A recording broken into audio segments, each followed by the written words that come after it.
మదనపల్లిలో నిన్న రాత్రి చాలా దుర్దృష్టకరమైన సంఘటన జరిగింది. 7 సంవత్సరాల మైనర్ బాలికని ఒక అగంతకుడు అతి దారుణంగా లైంగికంగా వేధించి వాటర్ డ్రమ్ లో ముంచి హత్య చేయడం జరిగింది. ఇప్పుడే అది మన యొక్క పోస్ట్ మార్టం ఇంక్వెస్ట్ రిపోర్ట్ లో ఇవన్నీ కూడా ఫీల్డ్ నుంచి మనకు రావడం జరిగింది. ఎవరైతే ఈ నిందితుడు ఉన్నాడో అతని కోసం అయితే ప్రస్తుతం గాలింపు జరుగుతుంది. ఖచ్చితంగా పడుతుంది. అతి కఠినంగా కోర్టు ద్వారా అతను శిక్షించే దర్యాప్తులో మొత్తం ఎటువంటి లోపాలు లేకుండా కఠినంగా అతనికి శిక్ష పడే విధంగా మేము అక్కడ చర్యలు తీసుకుంటాం. డ్రౌనింగ్ అండి, నీళ్ళలో వాటర్ డ్రమ్ లో ముంచి అత్యాచారం చేశారు.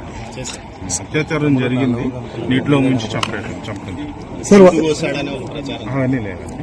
నీటిలో మునిగి వాటర్ డ్రమ్ లో ముంచి చంపారు.